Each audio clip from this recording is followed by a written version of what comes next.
In the days when Israel had no king, the people did what was right in their own eyes. They sinned, and God allowed their enemies, the Philistines, to rule over them for 40 years. But in the quiet hills of Zorah, something unexpected was about to happen.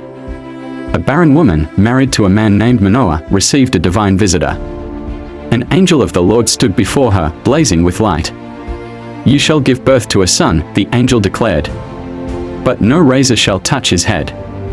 He will be a Nazirite, set apart to God from birth. And he will begin to deliver Israel from the hand of the Philistines." True to the promise, the woman gave birth to a baby boy. She named him Samson. And as the boy grew, the Spirit of the Lord began to stir within him. One day, while walking alone near the vineyards of Timnah, a young Samson encountered a roaring lion. The beast charged, but in that moment, the Spirit of God rushed upon him. Without sword or spear, Samson tore the lion apart with his bare hands. He didn't tell anyone what he had done. But something had awakened in him, a taste of power and purpose. Soon after, Samson saw a Philistine woman in Timnah. She pleased him, and despite his parents' protests, he said, "Get her for me. She is right in my eyes." During the wedding feast, Samson posed a riddle to 30 Philistine men. But when they couldn't solve it, they threatened his new wife. And she gave away the answer. Furious, Samson stormed out, killed 30 men from Ashkelon, and used their clothes to pay the debt. The marriage fell apart, and Samson's anger toward the Philistines only grew. Time passed. One day, Samson caught 300 foxes, tied them in pairs with torches on their tails, and released them into the Philistine grain fields. The fire devoured the harvest, the vineyards, the olive groves. The Philistines burned his wife and her family in revenge. So Samson struck back with even greater fury, slaughtering many. Then, he retreated to a cave in the rock of Etam. But the Philistines weren't done. They marched into Judah and demanded Samson. 3,000 men of Judah went to bind him with ropes. But when the Philistines shouted in triumph, the Spirit of the Lord came upon Samson again. He broke the ropes like threads and picked up the jawbone of a donkey. With it, he struck down 1,000 Philistines. After the battle, he cried out to God, thirsty and weary, and God split open a rock, giving him water to drink. Years passed. Samson judged Israel for 20 years. But then came Delilah, a woman from the valley of Sorek, beautiful, cunning, and dangerous. The Philistine rulers came to her and said, "Lure him.